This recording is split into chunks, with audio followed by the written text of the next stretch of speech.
Hi, I'm Pastor Bill with your Maple Minute for this Thursday, June 11th, 2020. You know, it's June, and June marks the beginning, as most people know, of hurricane season. Having lived in Florida for over 20 years, I dreaded hurricane season. It seemed like it would never end.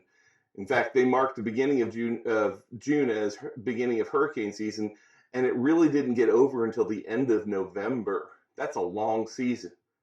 In fact, I remember as new homeowners in Florida, we were hit with three back-to-back hurricanes just after we had bought our first house down in Florida. Hated hurricane season. And what hurricane season really marks is somewhat what Solomon said over in Ecclesiastes in chapter 3, verse number 1. He said there's a time for everything and a season for every activity under the heavens. And he goes on to list all these different things that happen in our lives. And I have to think, just like hurricane season, it brings about change, because change is a part of life and you can't avoid it. See, I believe sometimes the hurricanes of our life hit us, and we have to choose when those hurricanes come how we're going to respond to them.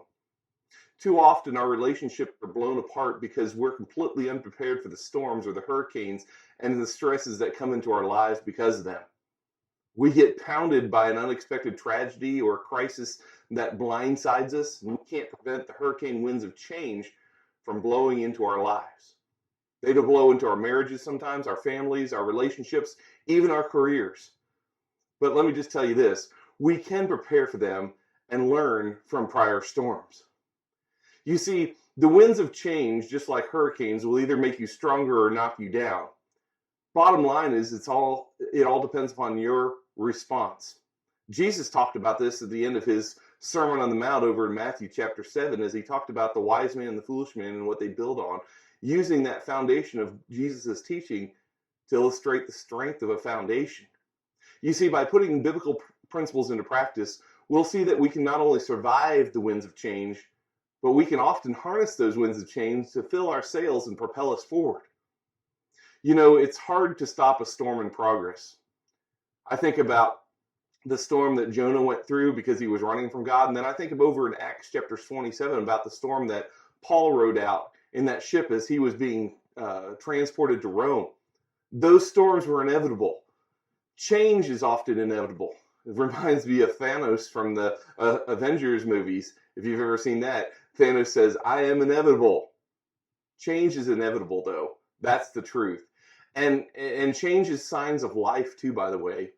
And you can waste a lot of time, you can waste a lot of energy fighting change, which is what we often do, or you can learn to adapt to life's unexpected situations and move along with them so that your ship can survive, the ship of your life. See, in the midst of life's storms, most of us are tempted to cling to the past. And in clinging to the past, we often romanticize about the way things used to be. My dad always helped me keep that in perspective as he talked about the past, and he was glad for the future.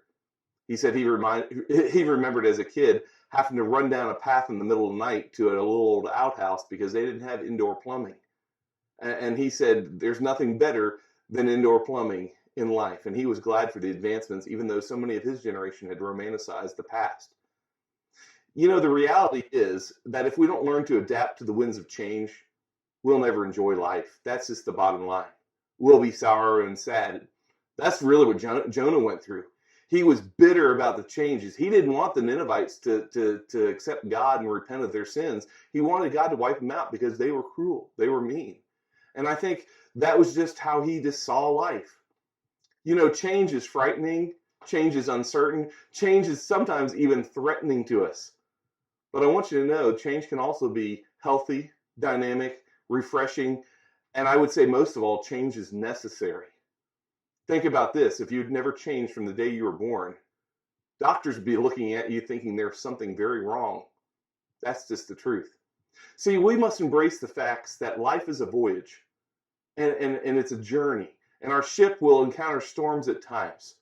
The seas, there will be hurricanes that come, whether I like them or not. Remaining in denial or attempting to control or cling to the past will never help fulfill our lives, to live that life that Jesus wants us to. Let me leave you with this. Life is not found in navigating around the winds of change. The abundant life that Jesus talked about is found in these life changes.